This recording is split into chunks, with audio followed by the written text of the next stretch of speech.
It didn't switch on its own like it was supposed to. What's What happening, is everybody? going on? How is everybody doing? Welcome to the Forge. You got Jimmy G over here in the bottom right corner or your left, and you got Billy the Kid up in the top left. We almost have enough for a Brady Bunch thing going here, which is going to be great. But yeah, so Billy, I'm going to let you go ahead and go, and we'll go from here.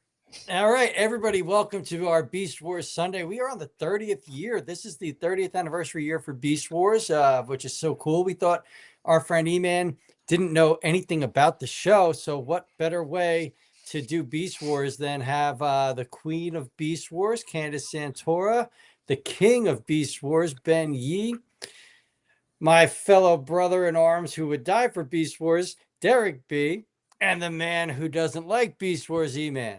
Actually, the man who never watched it. But anyway, everybody, thank you for joining us tonight. This is going to be such a fun show. Everybody in the chat, we've had people waiting in this chat for a half an hour, like ready to go. So I can't wait to dive into this. Why don't we start with Candice and go down and everybody can just say their hellos and we can get the show going. Hi guys, I'm Candice, or Canned Ice. I have so many nicknames from work, but you can find me on Instagram. Oh, first of all, thanks guys for having me on again. You know, I love your show. I watch it all the time. I'm often one of those lurking. I don't sometimes always say something in the chat, but I'm watching while I'm washing dishes or drawing or whatever. So thank you for having me. And you can find me on Instagram, candice.santora, Primal Parodies.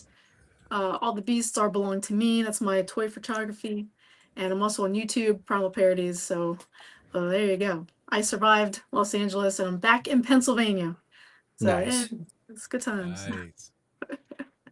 Why don't we go next down to Ben Yee, the King of Beast Wars, the reason I even do what I do. Good evening, everyone. This is Ben Yee of Ben's World of Transformers. Just going to be really quick. Very happy to be here and seeing so many old friends here. It feels great. So thank you. Excellent. Thank you, Ben. Let's hit up Derek next. Bring him up. Bring up the man. All right. What's up, everybody? It's your boy Derek B. You can find me on your Book of Faces. You can also find me on Instagram as Derek What B. You can also find me on the Realm of Collectors YouTube channel every Monday night, where I bring you the robot news and convention news. You can also find me every other Tuesday for Do You Even Transform Bro? And make sure you check out the rest of our lineup of shows. We have Figure Banging. We also have the Realm Hatton Project. We also got Shelf Gravy. And our newest show, we also got Metal Mayhem. We talk about metal card bots. And that's it for me. And thank you so much, Jimmy and Billy, for having me on and hanging out with the Forge. All right. And thank you for joining us. And of course, the man who never watched Beast Wars, the king of geeks, the Jason Momoa of Beast Wars fans. Hold on. Can you guys, I just need to check. Can you guys hear me? Is audio working?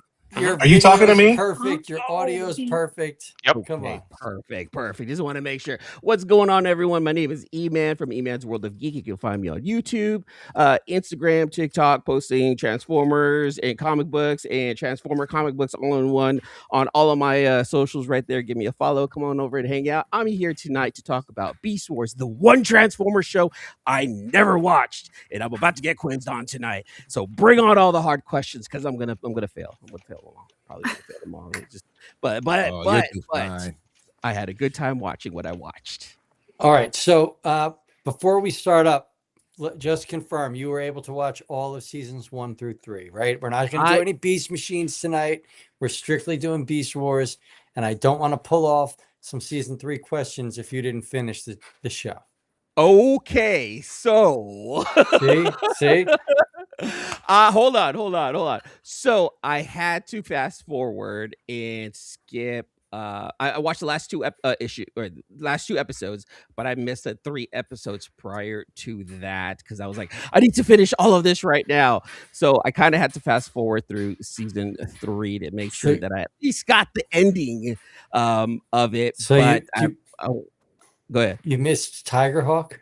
No. I got the Tiger Hawk. Yeah, that was. We'll talk about that one right there because I really enjoyed it. Now, so you're saying you finished Beast Wars. Did you go to bensworldofttransformers.com and look at the exclusive clip about the scene that was removed?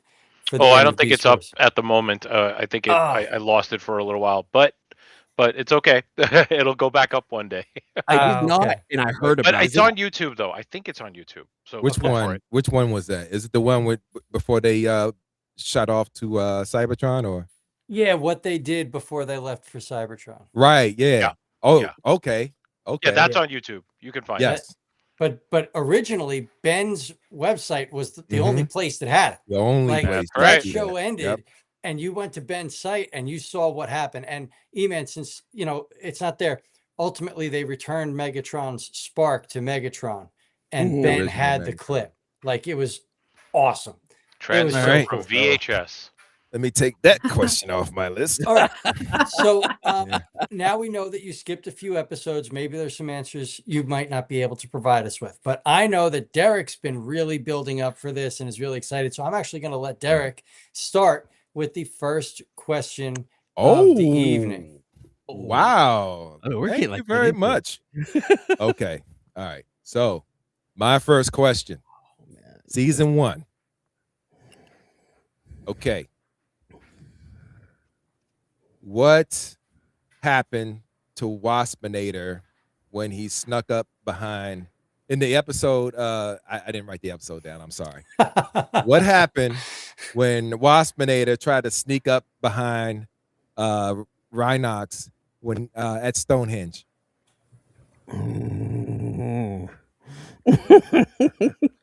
Okay. What happened to Waspinator when he snuck up to Rhinox? When he tried to sneak up on Rhinox. Stonehenge. Didn't someone come in and kind of prevented his attack from happening on Rhinox? No. Dang it! See, when I'm under pressure and I'm told to watch something, I will watch it. And you've only seen it once, to be fair, right? Yes, I have only seen it once. So I understand.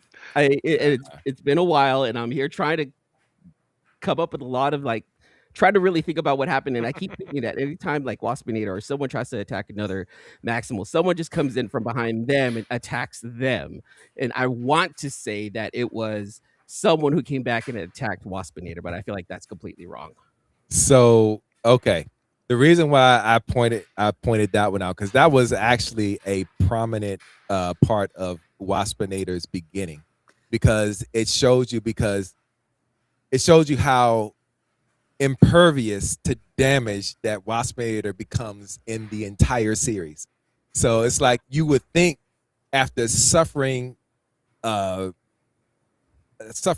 being blasted like that, he would have been gone. Any other Maximal Predacon would have been gone, not Waspinator. So basically, Rhinox saw him coming. He was at the stasis pod, and he saw his reflection coming behind. He saw him sneaking up on him, coming behind him, And so he turned around, took his Gatling guns out, and just started shooting Wasp Man. He's just getting blasted all over the place, and he just, that was just that was a never cruel caught yet funny moment in Beast Wars history. I never pieced that together. That Waspinator gets blasted so many times, but like he doesn't get destroyed like some of the other Maximals. Waspinator was Kenny before Kenny. Like exactly. Yes. Oh my God! You killed Kenny. Yes. I love the answer that Legion of Comics said here. Legion of Comics' answer was great. Scared him, and Ace Ventura popped out the backside of Rhinox. Perfect. That was.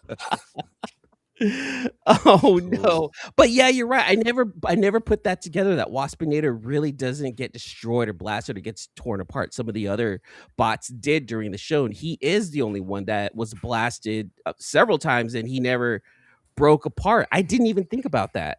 Mm-hmm. Yep. Yeah, he was the comedic escape, I guess we'll call it. Oh dear God! It's already starting. He's breaking it. All right, so Manny, the thing you should also know as someone relatively new to the show is the significance of that scene. It's the first time that we see Rhinox use his ballistic weapon, which was based on the weapon that came with the original toy, but that was a melee weapon, which with a saw blade on top of a spinning mechanism with 2 barbs on it. The animators turned that into a gigantic chain gun, and it became known as the Chain Gun of Doom. And it became a fan favorite weapon. And in fact, years later, when they would make larger versions, more complex versions of the Rhinox toy, he would come with the chain gun, 2 of them, as a matter of fact. And every incarnation of Rhinox has somehow tipped a hat to that particular weapon. So even when they made one in Rise of the Beast, which is technically a different Rhinox, they still nodded to it. So that's another notable thing that comes out of that particular scene. I wish I was more prepared for this show, because every time Ben would have a great answer, I would put up that "the more you know" kind of thing, So it would be just like this really, really great thing. Now, Eman, I know you haven't watched it yet. King. That's why I know you haven't watched the king of Beast Wars. That's it. Yeah, it's the king. Goat. The king. It's goat. It's so tragic in Beast Machines what happens. To Rhinox. That's a very depressing conversation that we can have another time. That's another time, but that to me is just such an amazing arc. I love Beast Machines. I don't care what anybody says. I'm a Beast Machines fan. I'm going to ask a question that I really hope you paid attention, and it's almost a 2-parter because you are the king of comic books. And this delves into. Don't say that. Oh yeah. I like the Energon universe, but no. Okay. But you have a deep comic history. I hope Ben comes back for this because Ben's really gonna. I'm still here. I'm just doing something with my camera. Keep going. Where's that damn the more you know? There's a race of aliens that used Earth as a seed planet prior to the arrival of our beloved Maximals and Predacons. What's the name of that race of aliens? Wasn't it the Vok? That is now. Correct. Yep, that's the Vok. Later in our youth, 3H Comics added to the lore of Beast Wars and confirmed that the Vok were descendants of something else from the comics. Do you know what the Vok were descendants of, or who? I don't, but I want to say the Quintessons. No, I'm sorry. No. Athletes. Yeah, it's all right. To be fair, there's no way he would know this from watching the show. No, that's why I brought up the 3H Comics. Yeah. That's why I brought up the 3H Comics, and I would hope he would have done a little of that comic research, because on our last show together, I brought up I was going to ask a comic-bound question. And I wanted to start one of my first with that. The Vok were descendants of the Swarm, who took place during the Generation 2 comics as like these, I don't even know how to put it, like almost like locust type things, but it's a deep question. Oh my God, that's so deep. So, I couldn't even answer the first question. That would have been extra credit. If you had got that one, I would be like, oh yeah, that's extra credit right there. Generation 2, man, if you ever want to like pick it up or get the digital copies online, it's worth a read. It's a really interesting take on Transformers, and you've collected comics long enough to know kind of the 90s were a very unique time in Yeah. comic history and comic how lore, comics are yeah. written, right? Yeah. And that was the Transformers version of what they tried to do to be more extreme, right? As so many things were in that era, while transitioning from old to new. And the Swarm, basically, I can describe it as a byproduct of the Transformers race, and almost like a collective sin in a way. That's a good way to put it. And the Vok were actually, it was three things they supposedly descended from. There was the Swarm, one other thing that I can't remember right now, and an unidentified lizard race. Those were the things. So it was like a Gestalt species that came together to form the Vok. But I don't blame you for saying Quintesson, because those creepy faces give off Quintesson vibes for sure. They definitely do. They definitely do. Thank you, Ben, for that. I believe the theme of the G2 comics was "This is not your father's Autobot." That's right. Yeah, absolutely. The G2 comics were awesome. Candice, why don't you ask Eman a question and see if he can if you can stump Eman. Like you guys haven't already. and then do we have the Jeopardy music? Can we pull up the Jeopardy music? Due to copyright laws, we can pull up something like the Jeopardy music, but All right, I wasn't quite prepared with questions, but I do have one that kind of I stumped myself while I was trying to do my artwork of the print I made for TFCon LA. And I was trying to find a reference for Black Arachnia, and I'm looking through the episodes and I'm like, which episode was it that she came into the show? So that's my question. What was the name of the episode that Black Arachnia was introduced? So I wasn't paying attention to the name of the episode. Oh, He had names. I was like, all right, you do episode 1, season 1. You watch it episode once, 1. right? So you don't know all the episodes. And I don't know the episode names. You know, oh my god! I give you a hint. I give you a taking hint, notes. and it may be if I'm thinking of it right. It's the name and the title is what they are. The name and the title is what I am not looking at Transformer Wiki right now. I am. promise you that there's nothing on here that says anything about Transformer, Wiki. It's not the web. This is not Miss America. This is really kind of. You can't dance around the answer. It's not the Spiders game, is it? But it focused a lot on Rat Was Trap, it? actually, It wasn't the that episode. Okay, I thought it was that episode. No. I thought No, that Spider's wait, Web was that's- Inferno, right? Yeah. Yep. By the way, Inferno is freaking hilarious. He is. Oh, he yeah. is funny as I love shit. Inferno. Very popular Constantly character. calling Megatron his queen. And he was his queen. It's not the web, is it? No. Episode 3? No. No, I'm not looking at Transformer Wiki whatsoever. I swear. man. It's He's Was cheating. it Double Jeopardy? Yes. Was it That's Double right. Jeopardy? Oh, Double all right. Jeopardy, yeah. That's right. I tell you, it took me I'm forever not to find looking that at Wiki at episode. all. This is off the brain. Wait, are So- you sure it's not a Spiders game? Because that's where he detects a new stasis pod. That's where he Yeah, but- finds her, Yeah, right? but that was She was already there. That was already Inferno. there, yeah. That was That Inferno. was Inferno. Yeah. I have the easiest question of everybody. I'm going to ask you. Do you? Do you No, I really? do. I have the easiest one, probably. Obviously. I've got the easiest question. Who is Rat Trap's great aunt? Oh, Wow. That was a fun one. That's the easiest question man, come on, even. in the world, and it's from one of the most emotional episodes, period, because it's you only get this character in one episode, and in the few scenes that it's in, voiced by, maybe I'll ask you who voiced that character too, voiced by a legend who actually is Rat Trap's great aunt, and it's such an impactful episode. I can't imagine that this impactful episode you would miss this easy question.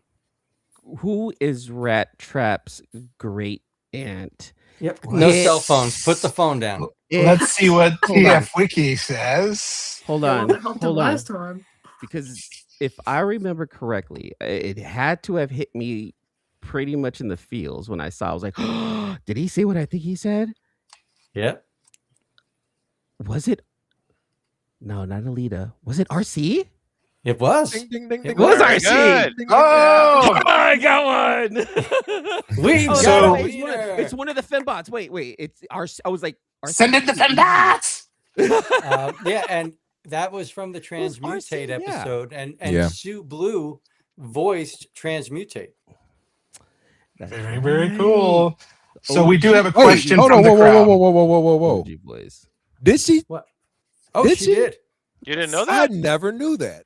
Absolutely. Dude, it was I a big never deal back knew in the that. day. Keep in mind, That- Sue Blue voice directed, Yeah. so she was available to do it.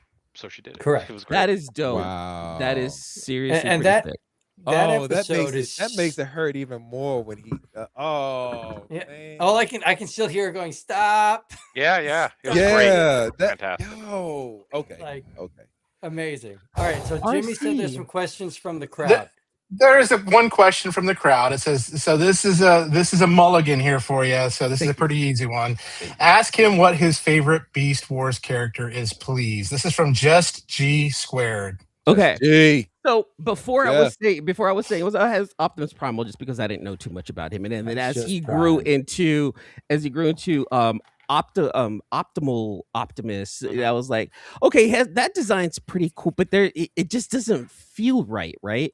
And so just watching the show, and I'm gonna have to say this: anytime this specific character came on, it just always brought a smile to my face, no matter what. This one entertained me. This one may not have been a huge integral part of the story, but he was. But I laughed every time I saw him, and it was Inferno. I really, really freaking love Totally fair. Inferno because that stupid ass ant made me laugh all the time. Because he's awesome. Anything for my Yeah. queen. Yes, my queen. Just Megatron's Yeah. like, why we should stop calling me that. Inferno rocks. Yeah. And Inferno is yeah. funny as shit, dude. I love We're on a that. mission for the royalty. Yeah. And John Doe was asking everybody who their favorite character is. He says mine is Depth Charge and Optimus Primal. I Yeah. was gonna say because I just saw the episodes with Depth Charge in it recently. I love a manta ray. Like manta rays are like one of my absolute favorite animals in the world, and to see Depth Charge, I was like, oh, that is actually pretty dope. Like I had a connection with him almost right away. But he was okay as a character. But Depth Charge, because he was a manta ray, like I had my eye on him a lot. You know, like Yeah. all right, do more. Did you sing "Let's Name the Zones"? The zones. It brought me back. It brought me back to Moana actually when her grandma passed away. Grandmother. It was manta ray, yeah. Yeah. It was all All right, these, like, manta rays being around. Billy. Who's your favorite? So I actually have like a triple tie for my favorite Beast Wars characters. And it's simply because Optimus Primal's character development is everything that they should have done with Rodimus Prime in Gen 1 Transformers to me, right? You've got this young guy thrown into this position. He's just an explorer. He's not this warrior leader, and he develops into this amazing leader. Love him. Beast Wars Megatron is my favorite Megatron of all time. Like there is no better Megatron than Beast Wars Megatron. That guy set out to do something and he did it. He actually won. And then Tarantulas is everything I love about a villain in any type of series. Like he is just this conniving genius. I love everything about Tarantulas, especially like Mad Scientist Tarantulas Transmetal form has the balding, like the receding hairline type design with this head. Like every little detail that went into Tarantulas is just perfection to me. So those are my three. I can't choose between the three of them. All right. How about you, Candice? Oh, I think a lot of people know who my favorite is. Who For would that be? the same reasons that Billy said about Optimus. That's one of my favorites. He's also tied with Rat Trap. I love Rat Trap because he's small like me. He's witty. he's got that kind of sarcasm, and he's kind of negative sometimes, and he's lazy. And I just get a kick out of him. And on the Predacon side, I got to go with Megatron for the same reasons Billy said. And also Inferno was one of my favorites, though. And I just try to imagine Jim Burns doing that voice, because you look at him and you don't really see that. To me, you don't really see that coming out of him, but it's just amazing. Amazing. I love it. So those are my 4 go-tos. I get it. All right, Mr. Bigsby. I got to give it to Cheetor because I loved Cheetor's character development over the years since the show started, even in going into Beast Machines, because that's where he really evolved into his own. He's a teenager. He's a kid. Started out, on this crew.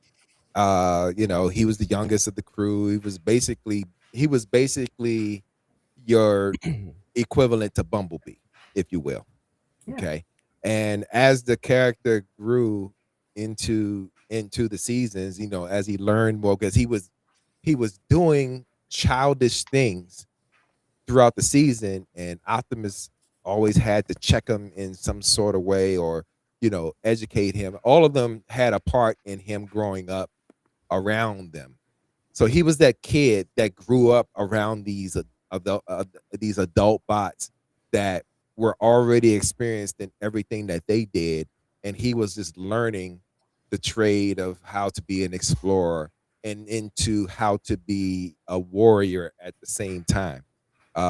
And you really saw his actual growing up when Black Arachnia became part of the crew as a Predacon, when she was a Predacon, and he was like, he was maturing, if you will. And and then when he made the full transition into the Transmetal 2 Cheetor, that was basically his, he was he's going into his young adult phase, if you will. So it was just fun. For me, it was Cheetor because I love watching Cheetor grow up. Because we can all identify with how he came along. We can all identify with that. So it's just like, okay, when you think about character development, Cheetor was definitely the one to be watching the entire series. Derek, if I may make a correction here as a new Beast Wars fan here, I believe it's pronounced cheater. Cheater. It depends on the I episode. believe, according to him, he's called himself cheater. Cheetor. Derek just brought his glasses down. Uh-oh. He's referred to himself as that, sir. You just made the list. He's correcting me when he knows he's wrong. All right, Ben, the king of Beast thing. Wars. No. Actually, that's an interesting tangent. Side note: pronunciation of the characters' names does vary every now and then, depending on the character. Scorponok, who is that the way I just pronounced it, that is the traditional way to pronounce the name from G1. Sometimes it sounds like Scorponox, with an X at the end. And why? Because that's actually how it was spelled in some of the scripts. So you will hear variations on how character names are pronounced. Now, Cheetor, you're right that connection to the word cheater, as someone who would cheat, you could consider him like almost a mischievous character if you connect it in that way. And he is sometimes called that depending on who's saying it. But I believe the first time he uses his activation code to transform in Beast Wars Part 1, I think he emphasizes the O pretty significantly. He doesn't always do it. But in that particular scene where we first get introduced to him, he does. There's a lot of, if you listen to the voice acting early on, there's a lot of heavy emphasis on names and certain words. They really drag out certain syllables on purpose. I think that's how the direction was given, because these are new names. They wanted the kids to fix on the names, learn the names, so you'll go buy the toys, right? Later, once we started learning and we knew all their names, they didn't really need to do that as much. They could say their names a little faster, which then led to different pronunciations sometimes. Now, certain names never change. Tarantulas was always Tarantulas, right? Megatron, there's no other really way you can pronounce that. But Scorponok was one that they changed off, and Tudor sometimes changed. So yeah, it's interesting that it's what we hear, right? Depending on what episode you're looking at. Yeah. So Ben, who are your favorite Beast Wars I'll keep it characters? short. I'll give two characters. I'll give a regular and a guest star. Regular character, Rhinox was my favorite because he was the whole package. He was kind of Spock, Scotty, and Worf in one character, right? He was super strong. He could stand toe to toe with Megatron, right, in a fist fight. He had an amazing ballistic weapon, two of them actually, right? He was also super smart, an engineer. He could build things, he could tinker, he could repair things, and he had an emotional maturity and wisdom that made him a good mentor. So to me, he was the whole package, and I love the Rhino form because it's one of the more unusual forms. If you look at the pantheon of Transformers toys over 40 plus years, this is only a handful of Rhinos. And a lot of them are Rhinox. So those are the reasons I love them. And for the guest star, and I am completely biased here, okay, folks, I am admitting that, but Ravage is my favorite guest star character. Oh yeah, because yes, I had something to do with those episodes, but that's not why. Ravage is the perfect embodiment, in my opinion, of what Beast Wars as a series is, which is a transition point between Generation 1 and what would become the future of Transformers. Beast Wars is the line that saved Transformers. Before that, sales were down, the line was almost canceled, and in fact, to make room for Beast Wars, a line of toys was canceled. So G2 ended, and some of the toys that were made for it would later come out, like in Machine Wars and stuff. But it was basically swept aside, and they said, let's go with this radical new idea. And it was so different than what came before. But Ravage is firmly a character that we knew, we grew up with, and we saw in the past. And here he was in this new form, but still nodding to the past. And the Agenda 3-parter was a love letter to G1 and proof that Beast Wars was part of the G1 era. It was the future of it, but also proof that those who were making it cared about the past. And every series that has come since has been held to that standard, I think. Even if you look at something like Armada, the Unicron trilogy, which technically takes place in a different universe, there's still a lot of nodding to the past in that show. And look at Cyberworld, which is on right now. There's so many G1 Easter eggs in there, beyond just having an Optimus and a Bumblebee and so on. So I think Ravage really embodies that. And also, interestingly enough, some of the political thought at the time of what was going on in the world, stuff that we grew up with, the tensions between Russia and the United States, which is what he symbolized in the world of Transformers. He's just a fascinating character to me, and I loved what Larry and Bob did with him. What I loved about Ravage also was that he spoke, right? And when watching the TV, the G1 cartoon, that he was just a growling puma, right? But in the original Jaguar.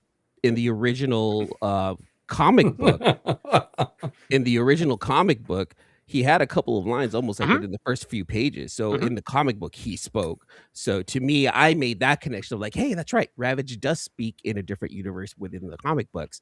So I thought that was really, really cool with Ravage. Yeah. And plus he's too, I don't know if this was me, but to me, he sounded like Javier Bardem. Like that's what he sounded like to me. Lee Tokar was instructed to do a Russian accent.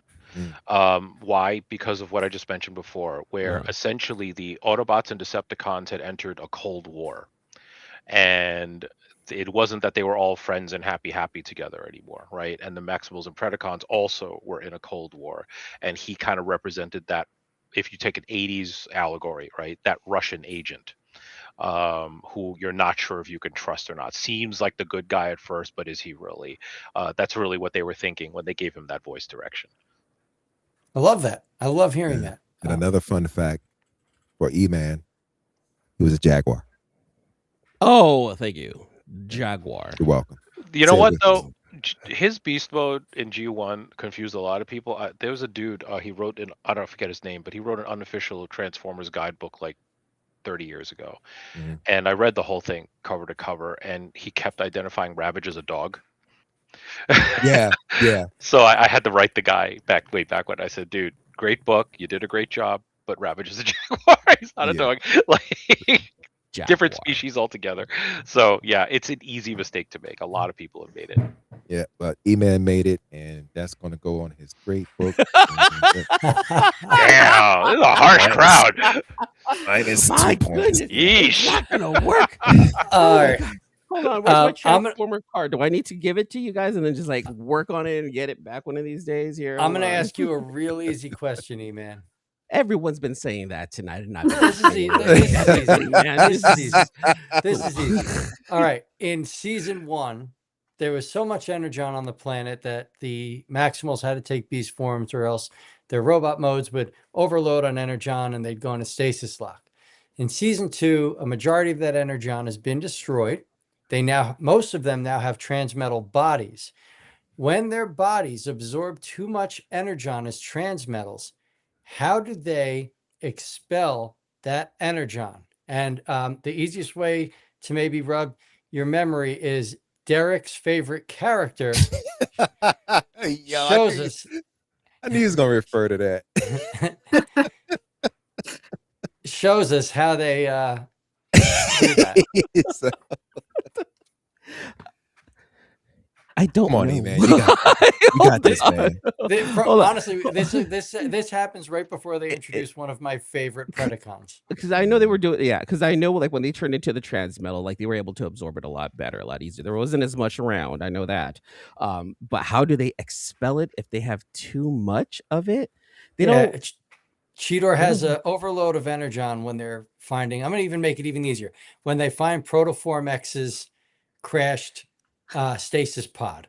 I remember that Something episode. happens here. Okay. Hold on. Something happens. Something happens. It's not where they transform into like their little There's no vehicle mode, transforming. is he? No. Nope. Oh my God. I can't explain this, teacher, Mr. Billy the Kid. His brand new transmetal bod has absorbed so much energy, he's about to set one off. It's what people do when they're in public at the mall. Derek. Or in an elevator and nobody knows who it was. It's not like letting off a fart, is it? It's not Ding, that. ding, Is ding, is ding, it ding, really? ding, ding, ding, ding, ding, ding, ding, ding, ding. They have to let go like exhaust fumes. Technical term is floating an air biscuit. So And then They had to do that. TM2DB stated this happened to Rhinox as well in the low road, and yes, it did, in a far funnier way. But it was like a nuclear bomb went Right. off. That is so right. Oh, Remembering, yeah, like, oh wait, what's yeah. cool? Yeah. I'm Is- sorry, did- man. Like did to he me, I'm do- like, you know what? Did he do what I think he did? Was that did he just fart? Anybody have any Vibes. questions? Because I've Heart got a million, but digest. I also know we have a beautiful panel of guests here, and I want to give everybody time. Anybody Please have any give other questions for this man? Give everyone else time. Who There's so many- didn't there's do so his many- homework? I'm man. gonna let you guys keep going because Yeah. I feel so bad for you right now. I feel like Look, it's being tortured. so Look, yeah. I watched it. I may right. not have soaked in all of the information, all right. but my eyes have seen them. You know what though? Let me. This is not really a trivia question. I'm curious because this was your first experience with the series. It was. How did you? And I don't know if this question is going to make sense to you, but within the first, let's say, 3 to 5 episodes, how did the vibe strike you of the show? Were you in, or did you need more convincing as For you me, went along? I needed a whole lot of convincing, Ben. Okay. I'm not gonna lie. Like for me, right now, I have attempted to watch Beast Wars in the past, but the animation just really drove me away, right? Mhm. And so as years have gone on, I've heard from people like, dude, like Beast Wars is the one. That's the one. That's the one that you have to watch it. And not even like the first 10 episodes was I fully in. I'm like, all right, the whole first season is discovery. Where are we? Finding new pods, bringing in new characters, just introducing stuff like that. It wasn't until towards the end when the Vok and like their little machines around the planet started popping up where I'm like, what's going on here, right? Once you see Unicron, I made that connection to G1. I'm like, wait, I know this character, but to find out that, oh no, I'm not who you think I am. We are presenting ourselves in a way that looks more superior to someone that you recognize. So that's why we look like this. And I'm like, wait, what's going on here? That was towards the end. So it wasn't until the very end of season 1 where to me it really got interesting. I had to fight and attempt and try to go through all of season 1. And I'm like, it's just discovery, new pods, new planet. Where are we? Energon, get more Energon. Okay, it was just kind of like going around in circles. But it wasn't until like season 2 when it got super interesting. And now after tonight, I'm really going to go back and watch and really, really pay attention to, season 2 forward, because that's when it really made me believe that, oh, this is the reason why everyone is saying this show is amazing. Yeah. This is the reason why this show was the way it was. This is why it has a big fan following. It's almost as if like you can quickly explain season 1 by saying what I just said and just jump into season 2 and go forward, because everything that happened in those episodes I've never really seen before in any other cartoon. Or if I have, it's because of this. Season 1 is a lot of foundation building. And it builds a very strong foundation, because then season 2 and 3 rest on that foundation, I think. There are a lot of throwaway episodes, and that is a byproduct, I think, of them having so many episodes to work with. And you noticed probably that season 2 and 3 were truncated compared to season 1. That was a budget issue. The economics of it are just difficult. I think with season 1, I'm surprised you didn't make the G1 connection right away when Starscream appeared in the 3rd episode. Or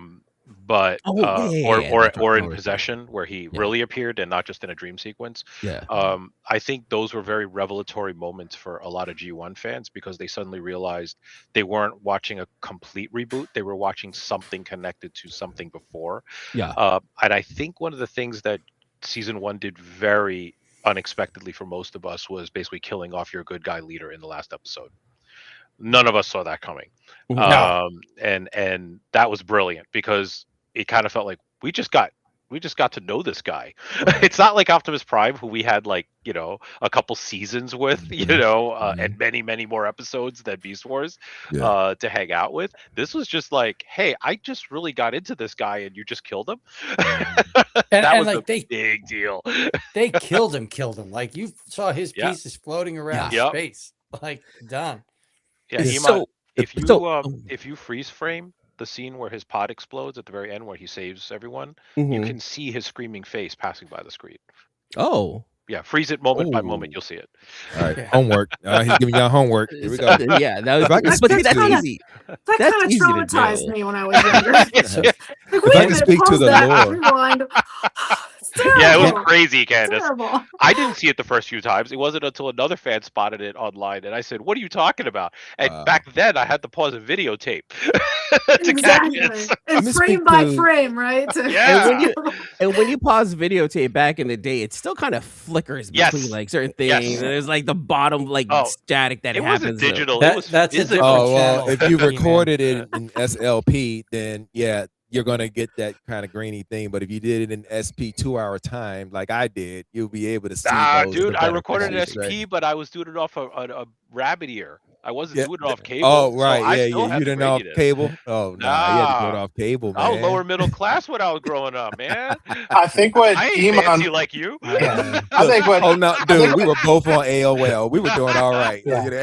I think what Eman was describing is what comes on Cinemax after like 10 p.m. All right, yeah.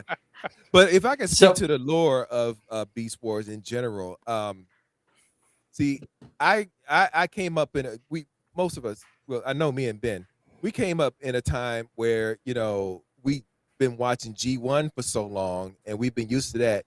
we also witnessed Transformers Generation 2 as a cartoon, but what that really was, it was G1, but it had taken on some digital forms in a sense with the transitions, with transition scenes and all of that type of stuff.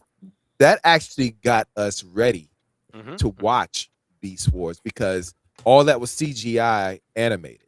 You know, when they did Transformers Generation 2, the theme was in CGI. The transitions were in CGI and all of that type of stuff. So that introduced us into CGI animation. Shout out to Mainframe back in the day. Yeah. Now, when Beast Wars got started, of course, you know, me as a first of all, I'm an IT geek.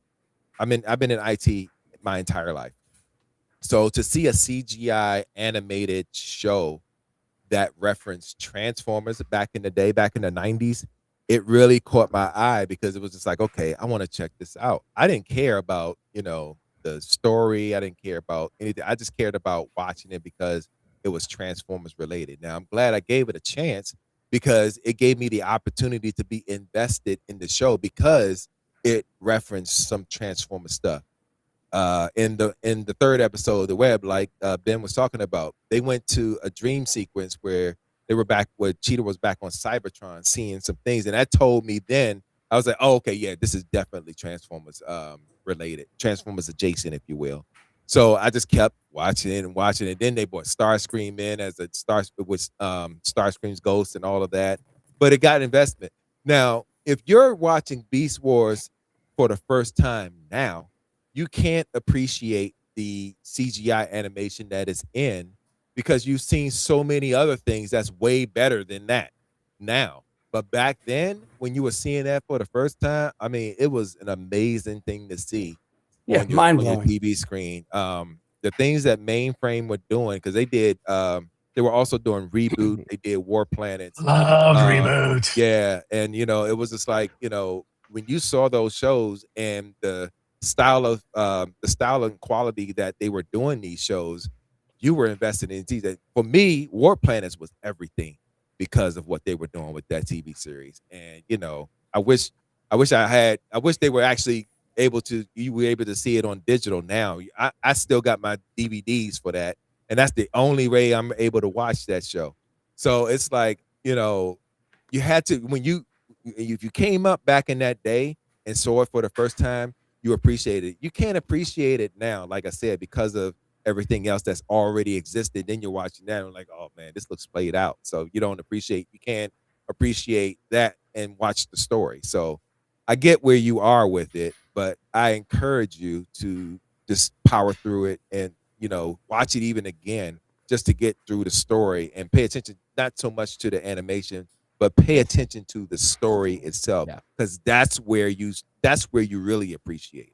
Yeah, I agree 100%. You know, it was difficult for me as far as like the animation goes. It really was, and I understand that people love the CGI aspect of it all because it was something brand new, especially back in the day. You know, we get a whole new TV show, whole series based off of CGI. It was still a bit clunky, but me, who was kind of like pushing through, muscling through over this last month and a half of watching the show, I did notice that it eventually got better towards the end.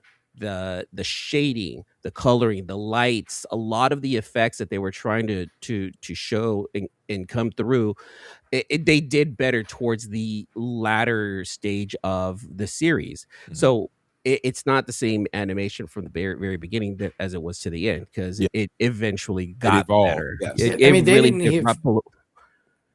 even have shadows in season 1. Well, so it's or lighting, good lighting. Yeah. So Derek is on point with everything he said. Something that not everyone may know is, I think nowadays we're so used to a world where you could go online and buy a development package full of assets that already exist. You could buy a city to create a video game in right now, right? Back then, such things didn't exist. So Mainframe was literally creating stuff on the spot. So they were taking learnings from Reboot, and that's what went into Beast Wars Season 1. But there were things they were trying to do which no one had ever done before.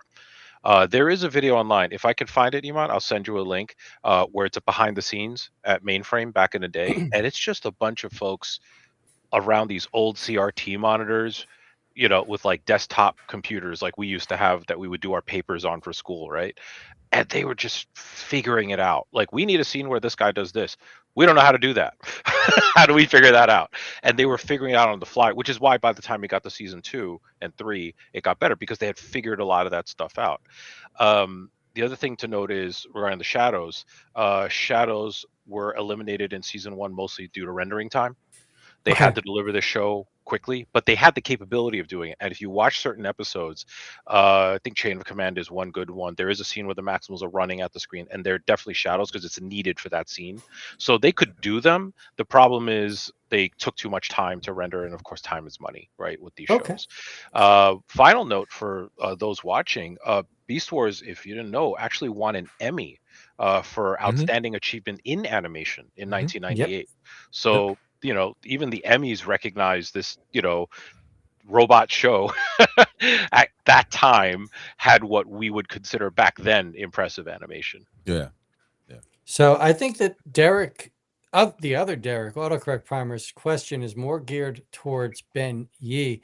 Why were the Predacons called the Predacons? Was it just simply to keep copyrights and trademarks, or was there a little lore behind that? It was a trademark thing, for sure. I think what was happening, we kind of talked about this earlier, and Derek, I think, also mentioned something about it, where the G2 era was, this is not your father's Autobot, everything was extreme, and we were making things different and more guns and stuff like that. Yeah, and it G.I. didn't Joe work. Extreme. It didn't work. And here's the thing. I love Generation 2. To me, Generation 2 gives me all the warm fuzzies because it was one of the most absurd eras of Transformers coloring. But when they tried something drastically different, they had to do everything. They basically tried to throw everything out, with the bathwater. And if you look at one of the biggest clues we have to what they were thinking is not the TV show, but the small comic book, which came with the 2-pack of Optimus Primal versus Megatron, which was a bat versus, a gator. That comic was written before the show, and that comic basically was written with the assumption that Megatron, that Optimus were our Megatron and Optimus, but this was a brand new interpretation of them, and they wanted to distance it from what had come before. So Autobots were now Maximals instead, right? Decepticons became Predacons instead. Also, never underestimate reusing a name that you already have trademarked. If you want to do that, and you don't have to have the lawyers do anything, you already got it, right? So that's why they did it. And of course, Predacons being animalistic, being predatory, being evil, that's the suggestion, right? It works perfectly for them. I mean, in theory, you could have said Terrorcons, but I think they were trying to get away. I think Predator sounds more like fierce and animal-like something out of a National Geographic special. And of course, Maximals were that's self-explanatory. All right, that works for me. Anybody have any questions for Eman? The chat said, did Eman notice the rubber duck? And then Eman said, rubber duck, what, where? And I just put, Derek, it's time to get him on this one. Yeah. Okay. If you're joking, right? Wait. You didn't Derek notice even unloads. Okay. You're joking with the rubber duck, right? I wish I was. I really wish I was. When Megatron goes, Billy's like, I'm done with this show. I don't know if you noticed, but when Megatron is in his when he's taking those energon baths in the stasis, not stasis pod, but he's literally in those tanks that they have the energon in. There's a rubber ducky floating on the water. I don't know if you. I'm surprised you never noticed it. That's gonna be the rewatch. I actually noticed it when I first started watching it. I was like, "Is that a rubber ducky? Like he's in the tub?" Wow, that's okay. Can I jump in? Did we get the toothbrush? Right. Yep. And then he had the toothbrush for his hand. Yeah, so his hand was his dinosaur head. He had the toothbrush brushing the teeth on his dinosaur head when he's in robot form. And yeah, it was It was amazing. And So- it's like, and that's why every time you go to a convention now, particularly when you see David K, there are some people that actually come up with actual rubber duckies and have him sign. I have an autographed rubber ducky from David K. Yeah. Hey, Likewise. Yeah. Can I just jump in? We all do. This is literally 1 through 3 for you to watch again. Yeah. In season 1, that dinosaur head was like Megatron's pet, as Derek said. He brushed his teeth, he did all that good stuff. Yeah. In season 2, when he took on his transmetal form, he lost that. That's gone. So they brought in this rubber ducky sort of as his stress relief, right? Instead of petting his cat, he's now hanging out with this rubber duck. Season 3, he now has this dragon head back, and he comes back with that relationship again with that dragon head. It's a really cool dynamic, but there's nothing that makes me angrier than people taking season 1 Megatrons and giving him a rubber duck. That, And I that's swear what to God, Laser Cat Toys gave him the toothbrush, but then they had a little small black rubber duck on that. But the cool thing with Season Laser 1 Cat Toys, Megatron does not get a friggin' duck. the cool thing about that Beast Wars Laser Cat Megatron is that is a magnet inside that toothbrush that moves the eyes on that dinosaur head. So it's too freaking cool. Yeah, you need to get that one, Derek. It's pretty freaking awesome. I got to check that out. You know, Laser Cat makes some cool stuff. I'm going to ask Eman a question. I'm even going to give you the voice actor's name. No. You stated Depth Charge was one of your absolute favorite characters, and I love cool. Depth Yeah, Charge, yeah. He was right? really Like cool. David Sobolov voiced David him. Sobolov. Yeah. For me, it was so cool that David voiced him because David also voiced RoboCop in the cartoon.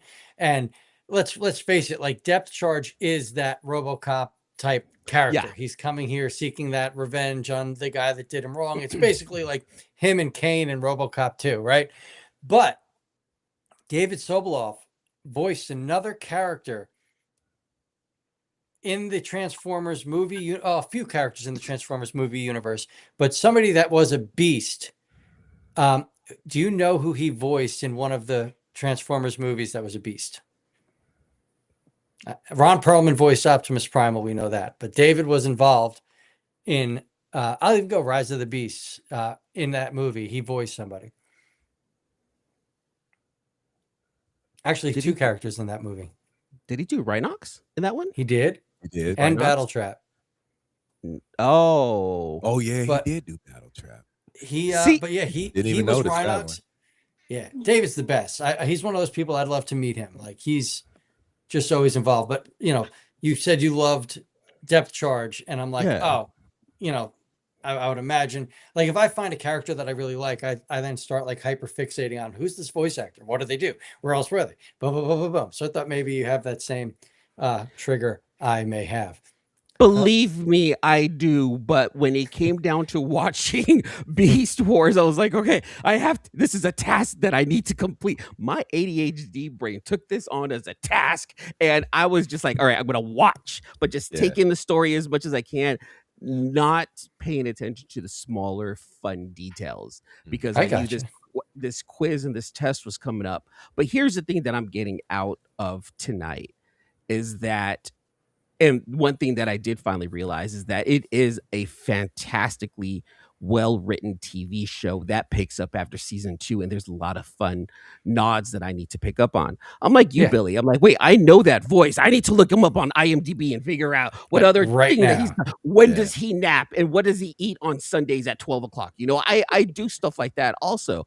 But when my brain takes on a task and it looks at it as a task. It's like, all right, that's the only thing I can do instead of being able to just soak it in for what it is. Don't get me wrong now. I am going to go back and watch Beast Wars now. I am going to start from the very beginning and watch it again and really soak it in and enjoy it and know that I missed a lot of really good things on it. And I'm not just saying this because I'm like, oh, eventually I get to Beast Wars, which is exactly what I've done over the years. After tonight, it's not that I got quizzed. It's that I finally see why the Transformer fandom community loves this show. And I want to love it too, because when I saw the final episode, just a few minutes before I even jumped onto this stream, I'm like, fudge. You can't cancel them. YouTube, don't cancel them. Fudge. I get it. I And think I we're need to allowed go one back. F-bomb. Well, we're saving that for my next question. Because I'll reserve it for all of you guys. It's everyone. It's your G1 is what I call it. My G1 was the original Transformers G1. Yeah. Everyone's G1 was different. Yeah. So there are some people that the Unicron trilogy was their G1. So they have no reference to the older material. They just started from that point and went on. There are some people that Transformers Prime is their G1. It's all about the age bracket of where you really started watching Transformers or the Transformers adjacent shows that were actually out there. So you have the experience because of that, and the lore because of that. Depends on where you started. Absolutely, dead on. I have a very important question. And this would have come if you paid attention to the show that Jimmy G, Candice, and Gary Chalk had to sort of end the year, right? And I would imagine you tuned in for that one. That was a pretty big show. Gary Chalk and David Kay both voice the leaders of their factions, right? Originally, who were they cast to voice? And this is something Gary told everybody in the chat. I missed that. You son of a bitch! I get to drop. I get one F-bomb. I get one F-bomb. Mother. What? Okay, let me guess. All right, let me guess. Originally voiced. Now, are we talking about in Beast Wars? This is Beast Wars. Beast Wars. There Who was were they a originally? reading, Who were and they were originally cast to voice different characters. Gary let us know who they were originally cast to voice, and then another casting director sat them down and said, "Oh no. You're this guy. You're this. You're going to be Optimus. You're going to be Megatron," and it was just history after that. But they were cast to be different characters. Who? Give me three guesses. You get one guess because you should have paid attention to your friend's show, especially when they had Gary. Damn, but I was brutal. I know. And now we're erasing all episodes that Eman was on. I was more scared of Derek now. Like, where's my Thanos glove? Right? I want to say Rat Trap. For some reason, I just want to guess Rat Trap, but who was cast to voice Rat Trap? Which of the two? Originally, I was gonna say Gary. Oh, okay. I was gonna say Gary was originally until they chose him for Optimal. Yeah. Okay. Optimal. That's his name too. Okay. No. So. Tough love, man. He is. I'm just acting. So I ain't gonna say a word. Initially, Get him, and this is out of the mouth of Gary, who is wonderful, and we're also happy he's in his remission. Yes, he's healthy. Absolutely. That's Gary was originally cast as Megatron, and David was originally cast as Optimus. It was the other way and around. There was a switcheroo before things got finalized, and we get our perfect Optimus and Megatron. Like, I can't hear it any differently. But Nope. I was hoping, you watched our show. I know you didn't. Candice is hurt. I'm gonna go. Jimmy's hurt. This is Gary said he's not coming on and doing any of your shows. Failed everyone tonight. I have a lot of homework. I just great. Derek's like I already knew it. It was gonna happen. Now, Ben, were you aware of that previously? Not previously. No, we honestly had never talked about it. When I've been lucky enough to spend time with Gary and David, we actually rarely talk about the show. We talk about so many other things. I mean, Candice, you could relate. I mean, of course. Both gentlemen are such lovely, generous, interesting people to talk to, and they both know so much. Like, I can and have listened to both of them just sit there for basically like 20 minutes and just talk. And I'm just like, yeah, just keep talking. I'll keep drinking my drink or whatever. So but we never so it's funny. And for me, and this is just me, whenever I spend time with any professional um in Transformers dom, for instance, I had lunch with Bob Budiansky last month, and I very consciously try not to talk about Transformers when I hang out with them, because then it becomes like you're doing a panel and I'm like your audience. Yeah. Right. I don't want that to be that for them. So, I mean, Bob and I talked about it a little bit with respect to his time at Marvel Comics, which is what I was really asking him about, like his career at Marvel. Yeah. But he's very gracious and generous. But with any of the voice actors, I try to do the same thing, because I'm like, I don't want this to feel like, it's like we're hanging out, we're having pasta or whatever. I don't want you to feel like you're being cornered at a convention, because that's not what I want. So yeah, I had no idea, and I'm happy to learn new things. Yeah, no, Gary's wonderful. We only grilled him on Transformers because it was on our Transformers Yeah, show. exactly. I thoroughly agree with you. When you meet these people in person, it's always just best to treat them like they're just another human being. Yeah, I actually loved all the Hallmark movie stuff that Gary does. So there we go. And he's got a new one coming out. Yes, absolutely. Those things are my guilty pleasure. So don't judge, folks. Okay. Yeah, I don't judge. I had a question and I forgot it. He was judging, so he forgot. Billy's like, okay. I've been judged. It's a wrap. Obviously, I would have been a Predacon. All right, like we know this by now. There's a reason I'm in House Slytherin and things like that, right? But damn it, I had a really good question. So Billy, while you're trying to come up with the question, just rewinding a few moments in our conversation, Eman, as you're watching, keep in mind you're also watching the show very differently than some of us did. Yeah. Oh, absolutely. We watched it. Episode airs.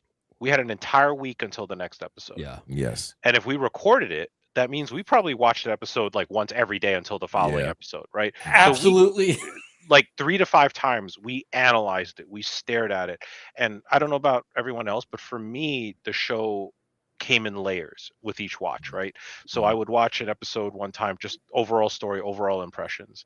And then it would be deeper impressions, deeper character work on the second watch. Then by the third watch, you're looking for all the Easter eggs and things that they're throwing in the background and the gags and stuff like that. And then by the fourth one, what you're doing for me, you're taking everything, all the impressions that you got from your previous rewatches, absorbing it into a whole to prepare you for the episode that's about to air, say tomorrow. Yeah. That's a very different way of watching it than you're watching it. So you're really taking on a task here that's really difficult for any show, not just Transformers, right? It's like if I asked you to watch all of Star Trek: The Next Generation, but you only vaguely know of the original series. Yeah. And then I tell you, now go watch the original series to appreciate it. That's a lot to absorb. Whereas when I grew up, Star Trek aired an episode, and then maybe it would repeat in like 3 or 4 months. So you recorded it and you just watched it over and over again. So I would approach it from that layered approach. If you could, it would help you. You've already done the initial pass, so you've gotten your first impressions, you've gotten your stories. I would start really like now that you know the rhythm of the show, I would just kind of groove with it a little more. But also now you're in the fun position where you could start seeing and hearing some of the fun Easter eggs that we're throwing there. I will tell you, for instance, I won't tell you which, and you may already know, but in one episode, G1 Megatron's fusion cannon is on Beast Wars Megatron's shelf. So look for that. There's fun little stuff like that that's dispersed throughout the show.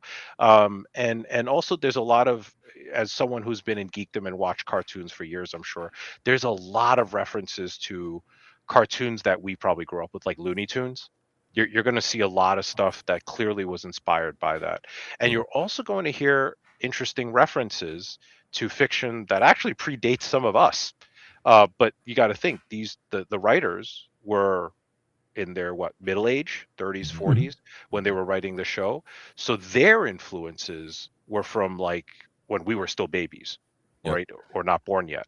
So it's interesting how much culture, geek culture and pop culture of the past into roughly the 90s gets represented in the show. And I think from that perspective, it will be a lot more of a rich experience for you. I agree. I agree with that 100%. Because I was just watching. When was it? I think either just like within the last few days, there was a line in season 3. I want to say in season 3. And I, of course, I've never seen any of the season 3 episodes, but there was a line that one of the bots said that was straight out of like Pulp Fiction, the movie, and I'm like, and I started reciting that line with them. I'm like, wait a minute, I know this right here. That's right. So hearing that there was a lot of nods, a lot of references to its time, seeing this as a 90s TV show who referenced 90s TV shows and movies, there's a lot of fun Easter eggs. And that's why a lot of people, and I've been seeing it in the chat, and people who've been telling me offline too, like there's a lot of Easter eggs. And those are definitely fun reasons to watch and rewatch something else. I'm 100% going to go back and watch these episodes now as if I am a fan, because I am a fan now of Beast Wars. I am going to say that now. Before, you guys asked, are you a fan of Beast Wars? I respect it. You know, Billy got really upset when I said that. You know, but after today, you know, I can't say I'm a fan of Beast Wars, and I can't say I've watched it, you know, for the most part, because I was just trying to muscle through to get to today. But I want to go back and rewatch it from the beginning. I want to be able to take it in, because like what you said, Ben, I didn't watch it like you guys did. I'm not going to ever be able to get that same experiences like you guys did, because it was episodic week by week and you guys waited. I don't have to wait. I can go in and watch episodes 1, 2, 3, and 4 back to back to back. So I don't have that feeling of, oh my God, what's going to happen next? Because I can find out what's going to happen next. Yeah. But we had to wait a year after seeing Primal blow up. I can only imagine what that was like too. You know, that definitely brought back a lot of memories to when our Prime passed away, right, in the movie. So I get it. I am not there with you guys, but I get it. I want to go back and rewatch the series, and I'm going to, because I did enjoy what I watched. I did enjoy the storytelling. I did enjoy the character build, the character arcs. What happened at Dinobot was amazing. Bringing in Tigertron and then turning him into a Tiger Hawk. I was like, oh, what? That's cool. You know, things like that. You know, I loved Air Razor. I thought she was super dope. Yeah. She is like, watching this now. Now I understand why people were pissed off at what happened with Air Razor and Rise of the Beast. I'm like, fuck, why did we get more of her? Yeah. Fudge. There's our one F-bomb. Wasted. Why do we? I agree with that. You know, so I see it now. Class, man. Yeah. Yes. Class. Very classy she was. Quick question from somebody in the chat. What was your favorite version of Megatron in the series? Theirs was Beast Wars Dragon Megatron. Mine is Transmetal 1 Megatron. What would be your favorite? It would be Transmetal 1 Megatron. There was just something about his form that I like. Yep. See, what I didn't like about the show was like, they look too much like animals, and I don't get the transforming. I was kind of snooty about it, but when I got the Transmetal versions of Megatron and Rat Trap and Cheater, I was like, okay, this is actually really cool. Like it's catching, it's capturing my eye. So when Cheater turns into can't pronounce Cheater. Minus 10 points. But when they brought it's your grade, so when they brought in the Transmetals, that's when I was like, oh, okay, now you're catching and capturing my attention. So I'm with you, Billy. Transmetal 1 Megatron, I liked his design from a design standpoint. You know, he was still Megatron, but from a design standpoint, I liked his look a lot. Yeah, I love it. It's just incredible. Yeah. Here's an easy question. What was the dark secret of the Axelon's journey? God damn! Wait. Well, hold on. Oh, I mean, I just okay. said it line for line. Yeah. Yep. Like, what was the purpose of the Axelon's journey? So Megatron's a pirate. He steals the golden disc on Cybertron and takes off. Right. Mhm. The Axelon is this group of deep space scientists, explorers. They're not warriors. They're out in deep space on a secret mission, doing something, and they get caught being the closest to Megatron and having to go follow him and try to stop him from what he's doing. They get sucked into the past. They're on Earth. But what were they doing? What was the deep, dark secret of their journey? Weren't they? And they were the ones too that kind of like accidentally exploded a satellite to prevent that signal from hitting Cybertron, right? That was the Tripredicus. No, that was Tripredicus Council. Tripredicus Council. Now, Remind me, guide me through the this one. Maximals were experimenting with something, which led to the creation of blank, which led to the Maximals deciding to do something with that blank, and that's what Primal and his crew were doing. So I was looking at the pretty pictures and the pretty designs, and I was looking at the pretty animation.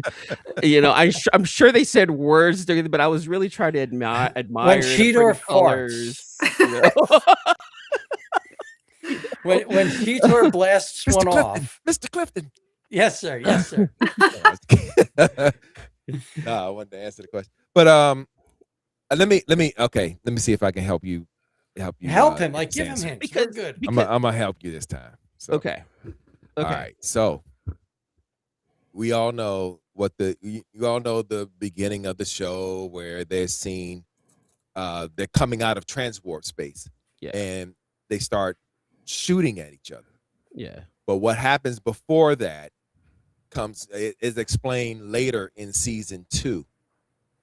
So we all know that Megatron stole the golden disc and fled Cybertron in hopes to, go back to the past and change the future. Yeah. For the benefit of the Decepticons. Yeah. Right. Now, eliminate the Autobots at that time. Yeah. As that was all unfolding, we discover in season 2 that Optimus Primal, his crew, the Axelon, had a mission as a result of something that they tried to do but failed to be able to get that accomplished. Found out that they couldn't handle or couldn't tame what they created, and then they put it in a capsule to dump it in space along the way as they're doing their exploration. He really just gave you the answer. Yeah, I know he did too. So, as a result of that, what was the result of what they did in that instance? Oh my God. I saw this too, and I didn't. Is that fear you're feeling, Maximal? I can't put it in words. Like I don't know. I really don't. I know Candice is like, are you Candice is banging her Candice is just gonna walk off screen now. I promise. She quits. She's out, everybody. She's like, Candice, why don't you answer it for Candice like, this wasn't an end of the week quiz. Sorry, This was I'm sorry. like finals right here. I was just being really dramatic about it. That's all. You have every right to be, because Derek basically did everything but flash a picture of the toy on screen. Yes, Derek He just whips it up from his collection, holds it up.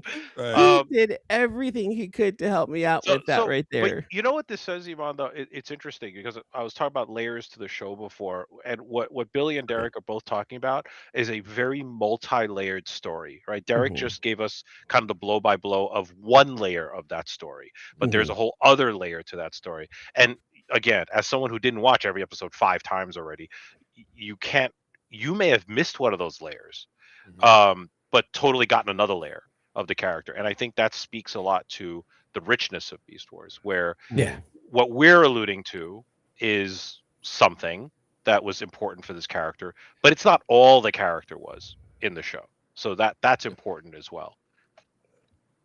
So Ben's dead on. And Ben, you've been wonderful. Like, you explained exactly how I grew up watching Beast Wars. Like, I literally taped it every morning before going to high school because I was 14. And I would come home and I would watch it all week long, every day, like nonstop. Me and Nick, you know Nick very well. The two of us would just watch Beast Wars like it was our home, like our life. But anyway, Eman, what I'm getting at, Starscream was found to have an indestructible spark. The Maximals attempted to clone that indestructible spark. That led to the creation of Rampage. Rampage was put into a permanent stasis and was supposed to be dumped on a barren planet where he can't wasn't his hurt name. anyone else. No, it was something X. There you go. Protoform X. See? There you go. Got it. Protoform X. That's right. Right. That's bringing something back because I remember Primal was talking about that. He's like, "Yeah, we're supposed to do something." He was and explaining it that failed. whole. It failed. So we had to just try to dump him. We're trying to bring him to like a whole nother planet and leave him as far away from Cybertron as possible. But that mission ended up failing, and Protoform X ended up on Earth. Yes. You know, now there's a really, really, really deep, cool Easter egg that I do not expect you to know. This is not your quiz. This is actually going to be something that Ben, I pray, is going to jump in and fill us in on the really cool details of just how amazing Beast Wars was with the fan faction. We learned that Depth Charge is hunting Rampage because he killed everybody on a specific colony. And that colony was a nod to the fans. I do not expect you to know this answer. In fact, I think I'm not even going to answer it. I'm going to let Ben jump in because I'm sure he has the best telling of this history because I believe you were involved with some of the creative on that show. It was a colony called Omicron. Actually, Eman, let's be fair. Did you remember that? Like, yeah. I was gonna say Oracle. I was like, no, it's not Oracle. It was Omicron. I did remember that right there because that's where this is for Colony Omicron. Right. Yeah.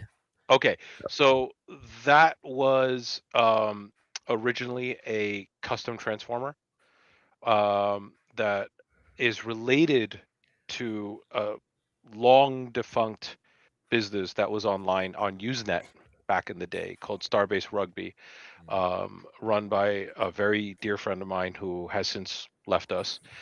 And Starbase Rugby is actually also referenced in the show. This was one of the wonderful things about Beast Wars. Unlike G1, which was kind of created in a bottle, right, in a silo in Hasbro, the writers of Beast Wars, the story editors, Bob Ford and Larry DiTilio, were very aware that there was an online fandom. And they were kind of stalking us before we knew who they were. Shout out to AOL. Yep. And on Usenet, All Toys Transformers used to be the prime spot to chat about Transformers on Usenet. And they were there for a little bit. And I remember I lived in New York City when the show first aired. What had happened was in April of that year, they had aired a special 2-part preview, just the first 2 episodes. But the full run wouldn't start until September, right? So I'm looking through my print copy of TV Guide. I'm dating myself here. And I see Beast Wars Transformers. Had no idea what the hell that was, but I was obviously excited, recorded it, loved it, watched it live, and watched it 100 times between April and September. After my second watch or so, I saw Alliance and Mainframe as company names at the end. So I did what was then the equivalent of Googling them, and I found an email address. And I wrote to them and I said, hey, this is a longtime Transformers fan here. This is a great show. I hope great things happen for you guys and that this is successful. And within a week, Bob Ford actually wrote back to me and said, hey, glad you're enjoying the show. You know, we've got a lot of stuff planned. And from there, we just started developing this relationship where they kind of tapped me for knowledge of the previous shows. Now, what was wonderful about it is then they kind of eventually once the show aired in September and started roaring and the fans were really getting into it, they kind of like revealed themselves and say, "Hey, everybody, we're here, we're listening." And they started to chat with the community. They would meet some of us at conventions, and they developed this relationship with fandom. The result of that would be there are many, many references, usually names of things like a colony, for instance, or a sector, and those names are directly referencing fan screen names in the show. So M Cipher is one. He's an old friend of mine. Starbase Rugby, aforementioned one. So if you hear things that sound like, that's kind of a weird name for a Transformers sector or whatever, it's probably referencing a fan. So yeah, I love that layer. I'm not going to get into it because you could do an hour dissertation on just this topic. Absolutely. Wow. Hey Wow. man, So, I got time. so Look, honestly, So we're the so creators- past our shut time, but there's just so much good stuff going on. Like I know we're having fun with at Eman's expense, but Ben's sharing this wealth of knowledge. The crowd's enjoying it, and you know, it's just a blast. So, yeah, that's really cool to hear that the creators, the creative team paid attention and listened to the fans and actually made nods to them on a major TV show.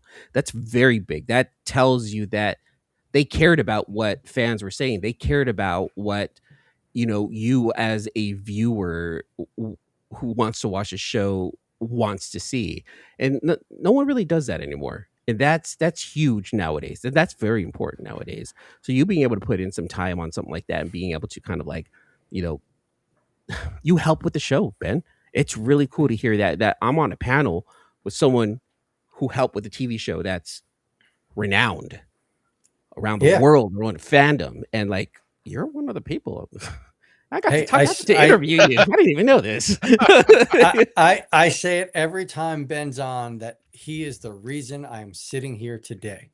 Like this man, what he did for Transformers, I still don't believe he gets enough credit. So thank you, Ben. I appreciate that. I just want to say team this. effort. I just want to say this. I've known Ben now for over 20 years. Probably. Is it? Don't be telling them how old we are. Known Ben for over 20 years. And all the time I've known him, I have never thought to ask him for his autograph. So Ben, the next time we get together, I want an autograph. I want an autograph for something that, I'm gonna have you autograph something, You got to have him autograph just a for old Rhinox time's figure. sake, So yeah, it's like, like I said, I've known this man a long time. That's because we're having too much fun, when we're having right, dinner and and stuff. At my that's expense. probably what It's it is. okay. All them drinks. Anyway, so it's like, yeah. But me and Ben, we go back to AOL. That's how far we go back, the AOL boards and all that type of stuff. And I can still remember some of the names in that group, that chat group that we were in, and I wish I knew where some of those folks were now, man, because if they could see what we're doing now, man, look at us. Came a long way. And shout out for the fact that they gave you, I'm really proud of the fact that they gave you story consulting credit on Beast Wars. Because that was amazing. When you saw that name pop up. Yeah. When Bob told me that was going to happen, I don't know why, but in my brain, I kept expecting it to get cut. Like he was going to do it, and then like the editor was going to go, nah, just cut it out. And I remember the first day, Agenda Part 1 aired, and the credits rolled, and it's the first thing that comes up, and I was shocked. Because I thought even if they kept it, it would be buried, like at the very end or something. And I was I'm still stunned. I think about it now, and I don't know why, but my brain's for some reason thinks the universe will just delete it for some reason. But yeah, it's one of the greatest honors I've ever had in Transformers fandom. You paved the way. I'm gonna say it. You pretty much paved the way for the fandom to become involved in the project. You know what I mean? So it's not because it shows how forward thinking they were at the time to involve the fans so they can, make something true out of their product. to make it genuine, because everything that all the advice and all the guidance that you've been able to give them help them get what we got right now. So shout out to you for bridging that gap, because you really did bridge that gap for us as fans and them as the creator. So yeah, shout out to you for that. Thanks, Eric. I appreciate that. Yes. I mean, let's be honest. The agenda, the 3 episodes, right? The agenda is everything, right? Like that's everything. I love Beast Wars, but those 3 episodes, what they did for me, like every episode, I'm like, are they really going to do it? Are they really going to do it? Are they really going to do it? Then we get that amazing one-liner that I know Eman knows what I'm talking about, right? It's a lost art, Eman. I'm listening. What's a lost art? I'm listening. You're rapidly Googling. No. I kind of gave up on it a long time ago. What were the original Transformer toys made of?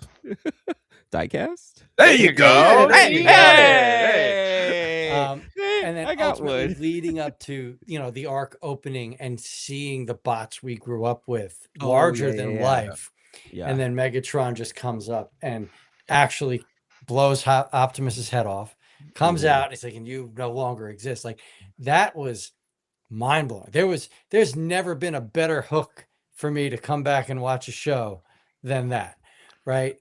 So that's just peak Transformers. I'm here and Eman, Billy, I think, Candice, you definitely know this. Derek, you know this. And Billy, I think you know this. But I'll tell the story for Eman's benefit and those in the audience chatting who may not know. When the arc appeared, it was a huge effort because they didn't have any of that as previs or assets or anything. All that had to be built from scratch. Bob Ford reached out to me about, this is 30-year memory, but I would say a minimum of at least 3 to 4 months before that episode was animated. And he said, we want to show the arc, but we need reference. And no one here has copies of the original series. Can you send us reference? So I put several episodes of G1 on a cassette tape, and I FedExed it to them. And this doesn't sound like a big deal now, but FedEx in the 90s was a little more expensive than it is now. Way expensive. Yeah. So I had to get FedEx it to them. To keep in mind, folks, at this time, G1 was not in a collection like you can buy a DVD collection now, right? Yeah. You couldn't do that back then. You could buy select episodes on disc, but they had the copy protection on them. Yeah. So what I was sending them was what I recorded off television. And fortunately for them, I had 2 VCRs hooked up. So I transferred, sent them the tapes. That's what they used for reference for those episodes. Now, obviously, they took some artistic license, but everything that happened in Agenda in the arc was the animators just scrutinizing the tape that I sent them to render those episodes. So that's a fun little thing not everyone knows. That is amazing. Yeah, that's just incredible. Yeah. Man, Ben, man. Yeah, bridging the gap. And I interviewed this guy talking about toys. We talked about other stuff. Yeah, this guy right here. I know. We did talk about some other things, but that was a cool interview, man. I can't wait to hear it. I can't wait to see it in the final form. Yeah. So TM 2DB states, fun fact, the animators intentionally broke scale for the arc scene. And while it looks amazing, that decision has caused no end of turmoil for fans arguing about heights and scale. I do agree that they did break the scale, but it was necessary to just show like just how much larger than life those original characters were. It showed the stature of those Gen 1 characters, and it paid a beautiful homage to what we grew up with. I mean, I grew up watching those Gen 1 cartoons. I grew up watching the G2 with the Cybercube. I cried my eyes out when Optimus Prime died. You know, I was only like 6, you know, but that was necessary, I feel. How do you guys feel? Do you guys agree that larger than life size was needed, or do you think it kind of hurt Well, the way things went. it's interesting how you phrased that, Billy, because you actually hit the nail on the head. So the writer intent, the artistic intent, was that the G1 Transformers were essentially like the Greek gods. And our characters, Megatron, Optimus, and everyone, they were the equivalent of Hercules, let's say, right? They had the G1 characters had to look gigantic because they were perceived almost like gods.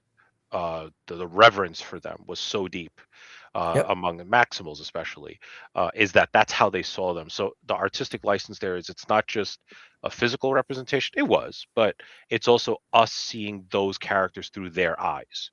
So that is absolutely what they intended, Billy. So you picked up on it. And that's perfect. Yeah, they hit the nail on the head. I mean, in my eyes.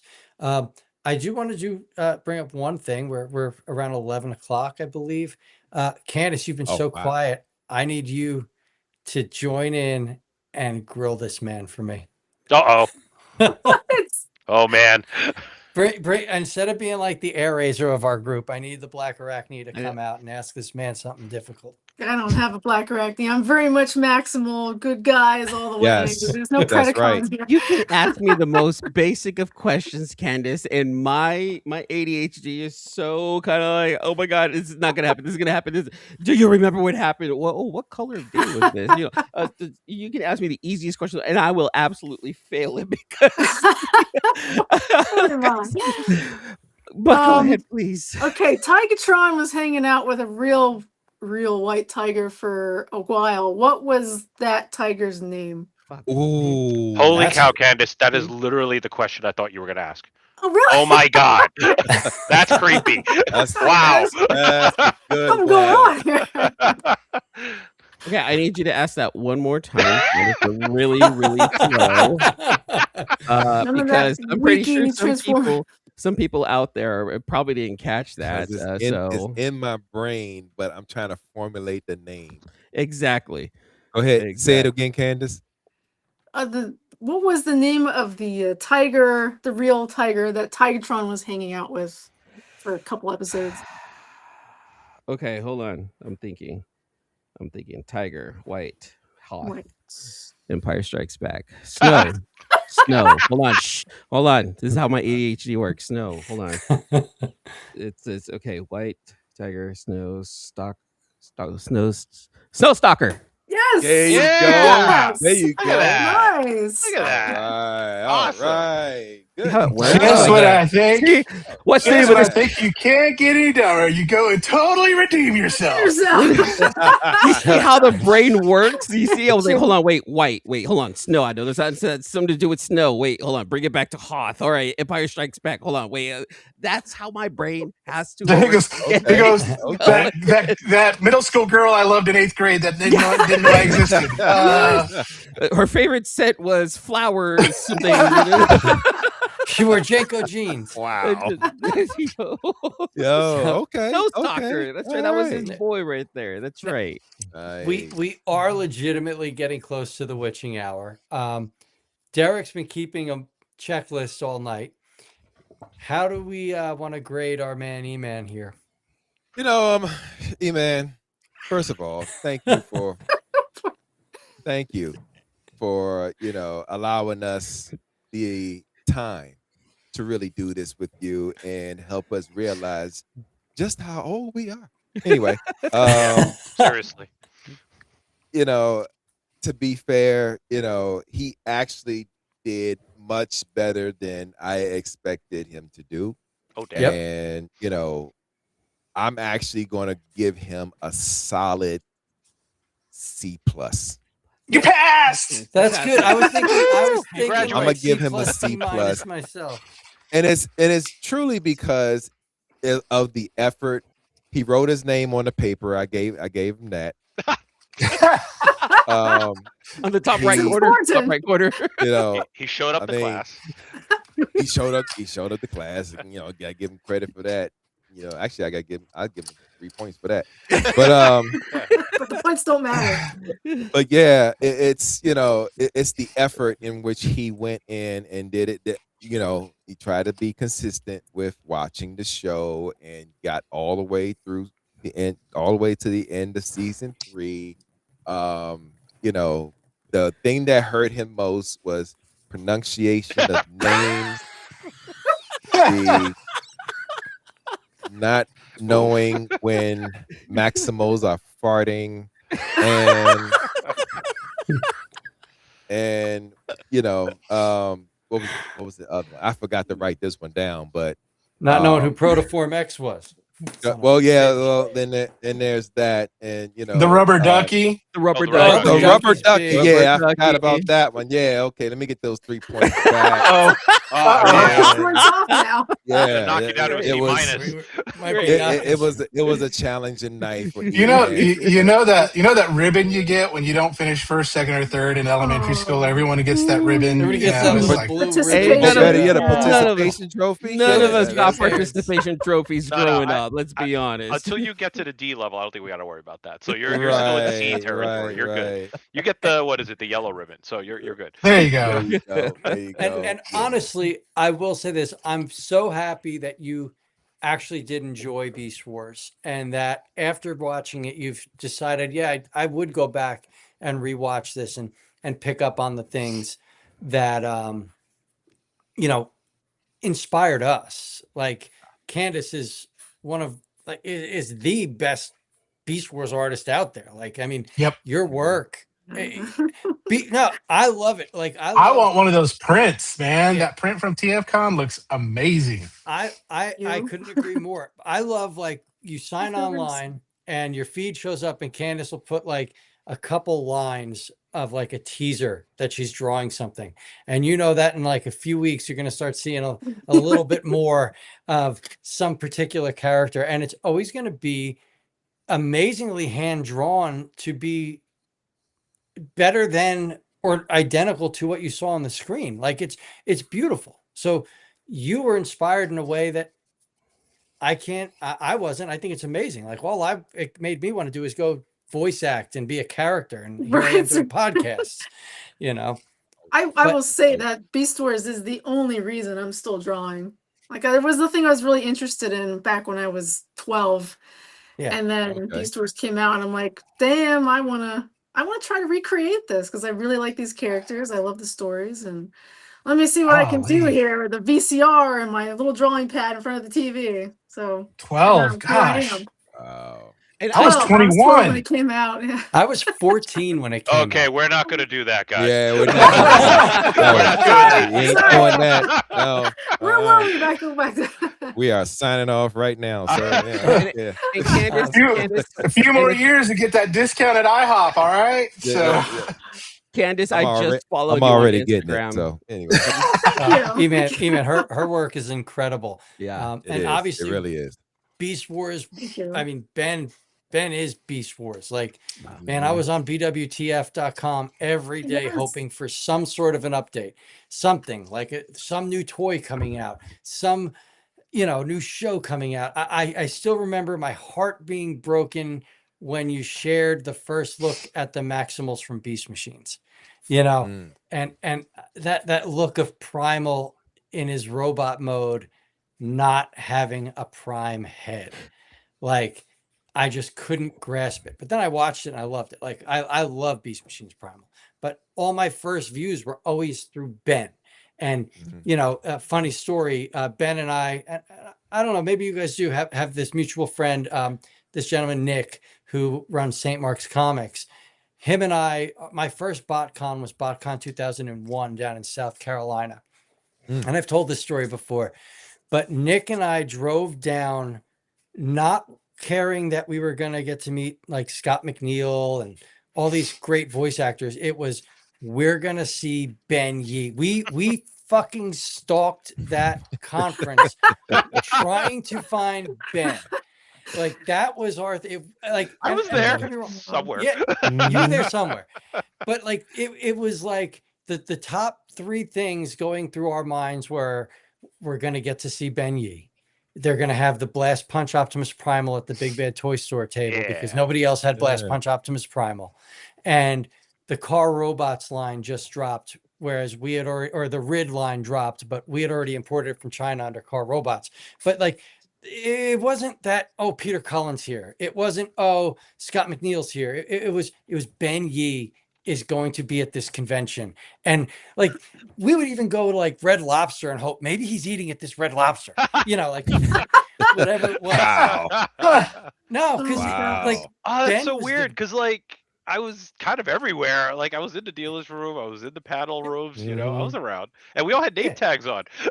But like Sure that was did. who we were looking for. Ben was like, a legend then. And Yep. again, as Derek said, thank you for what you've done for this community. Like, think about it. Like, if you didn't create that bwtf.com and share everything, the community wouldn't have like found as much of that information, and maybe Yeah. wouldn't be even what it is today. The community itself was built around what you created.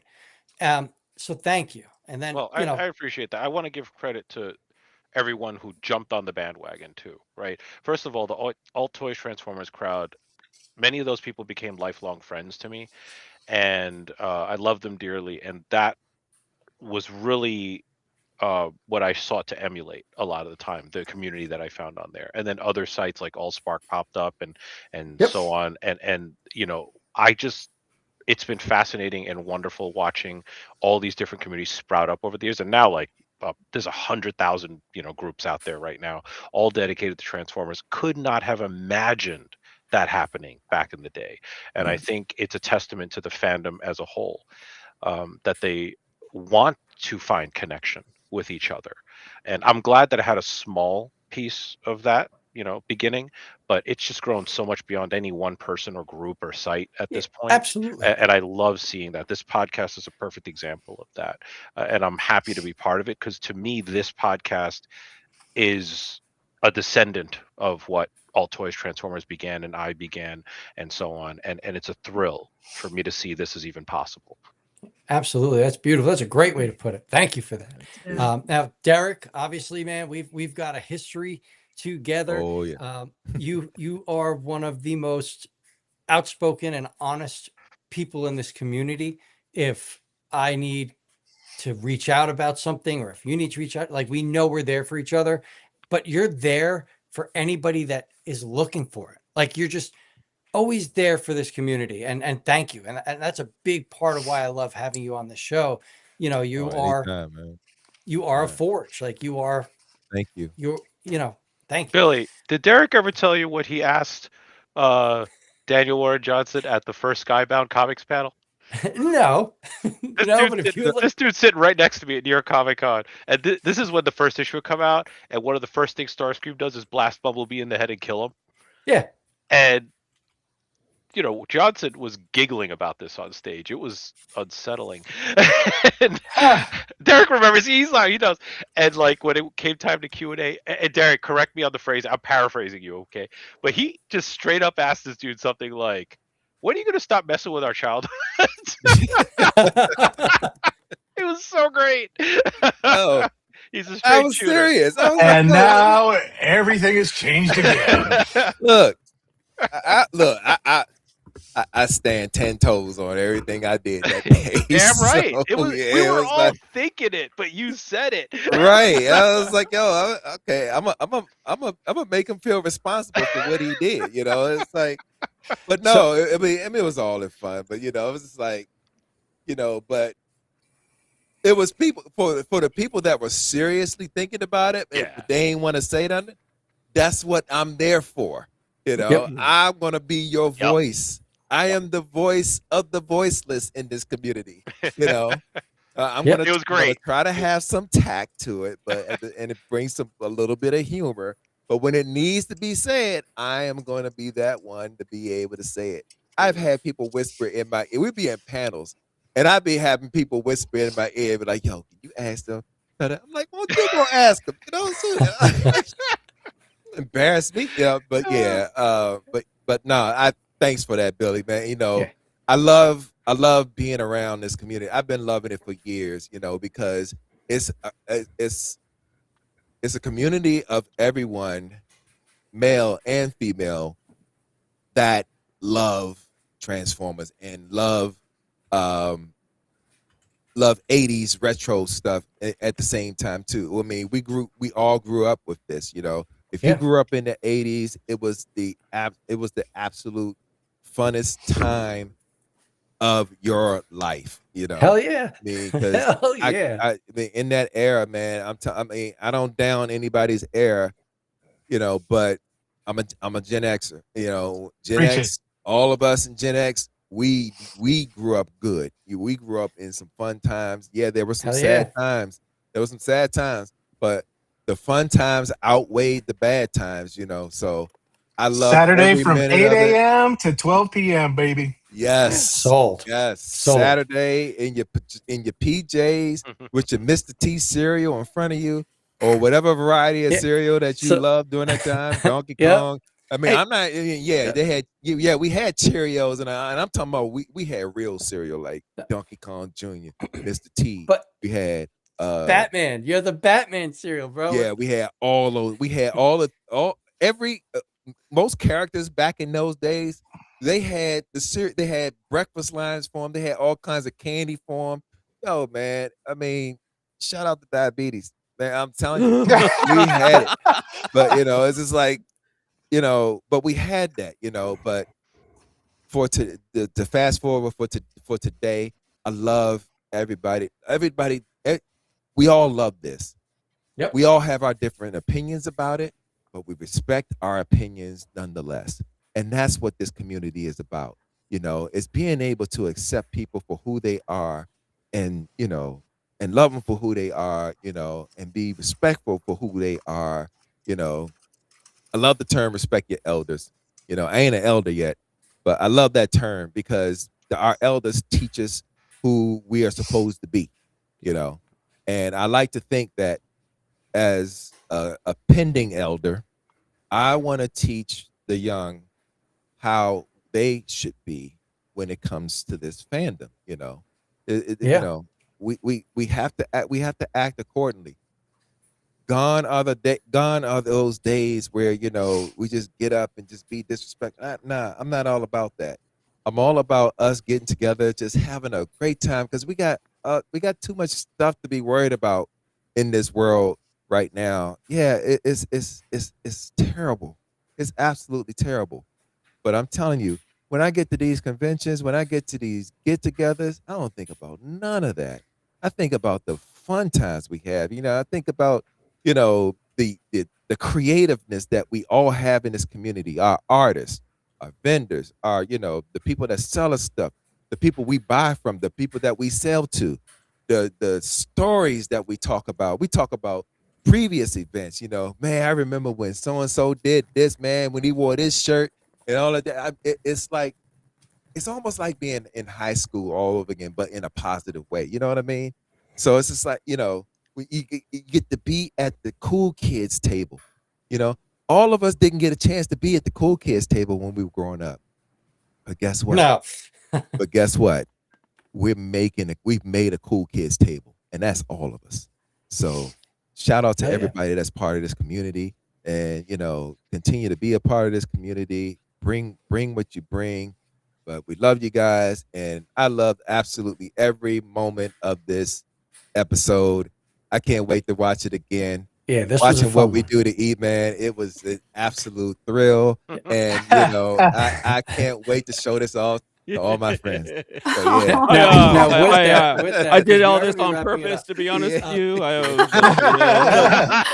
I just love It's I a love the ruse. fact that we was in the chat, man. We was hyping them up, but we was grilling them in the chat and everything. Oh my God, we was really giving it to Eman. Yeah. Eman, thanks for being such a great sport Hell yeah. in this Yeah. whole thing, man. This is absolutely And fun. an amazing part of the community too, as well. Yes. I mean, Thank you, guys. just recently, just rising in through this community. I mean, you just are freaking amazing, Yeah. dude. I'm Indeed. watching you grow. Like, I remember when you first came to me talking about reviews and Transformers stuff. I'm like, hey, should I do this Optimus Prime?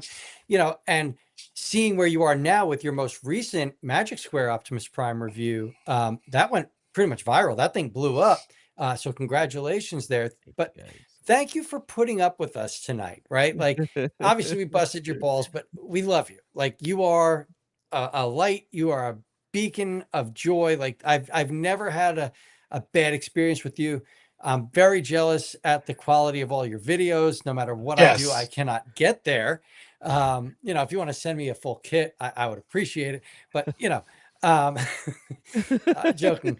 Thank you for being a good sport tonight. Thank you for putting up with all the abuse, and thank you for watching Beast Wars.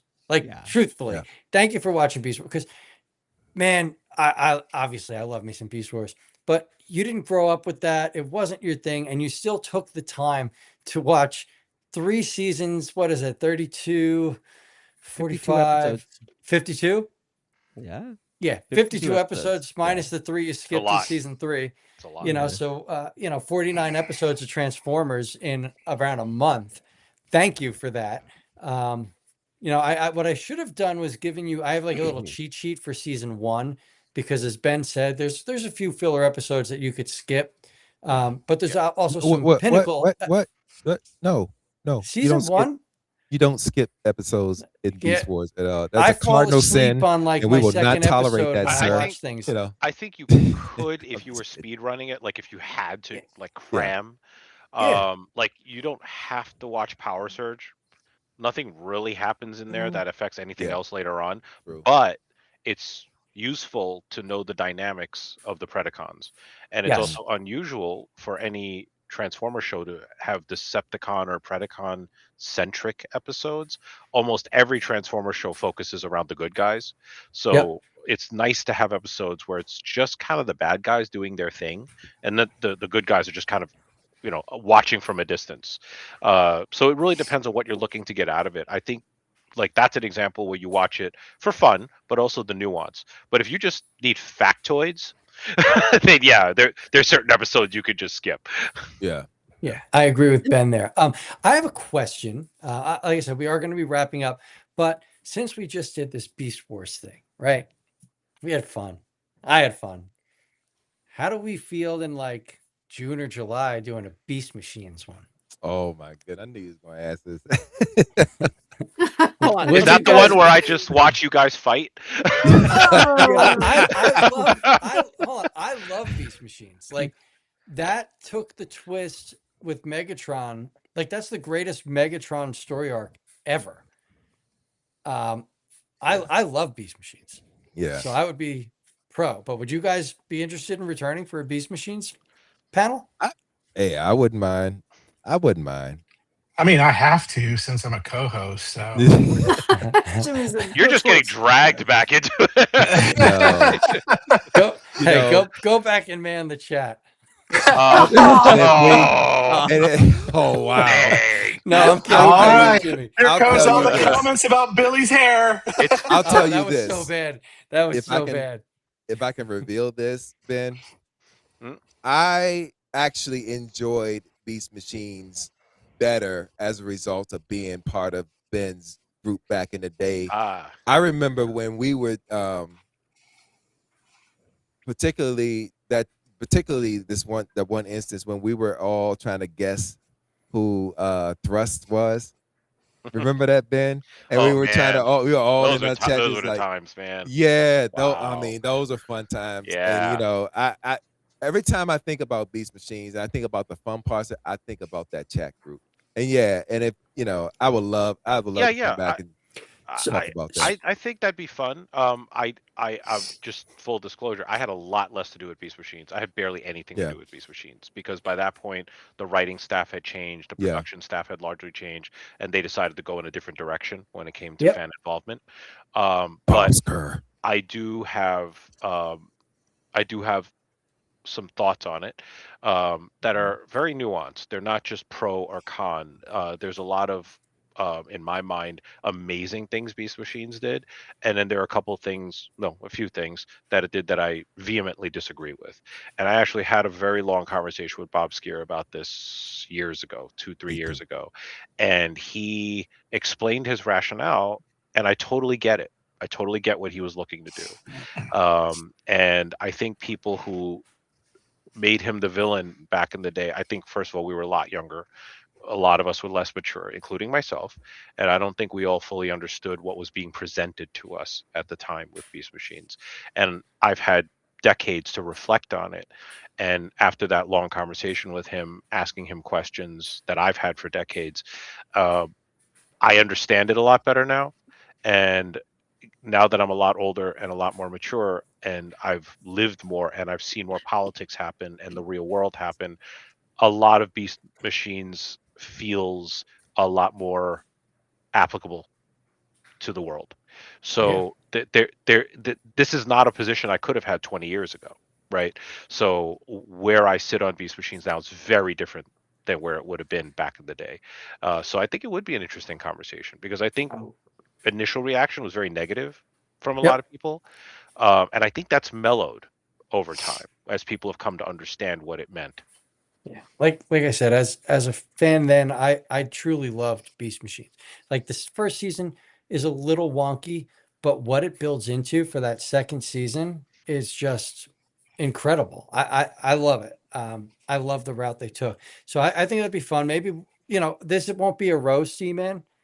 This is just going to be sheer friends discussing what happened with this series, especially to go from what Beast Wars was, right? Like, I don't want to spoil anything because I don't believe Eman has watched a single Beast Machines episode.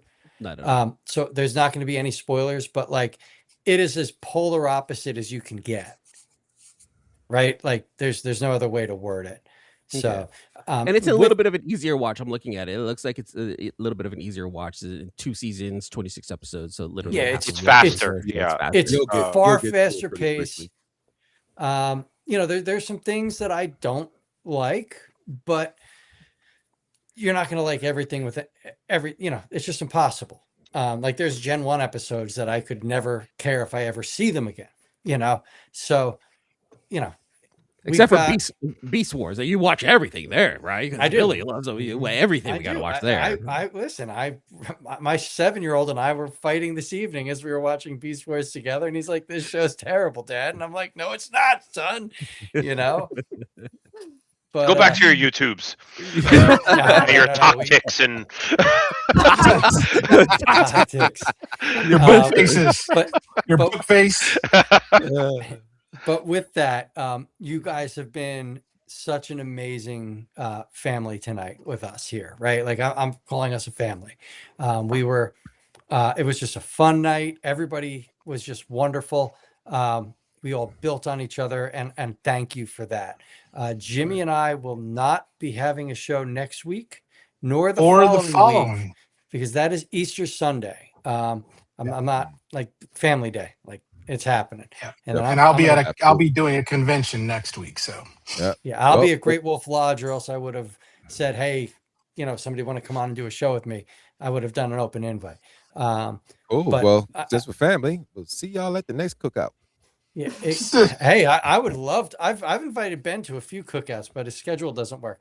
If I throw a cookout, I'll send some invites out. Let me see what this summer brings.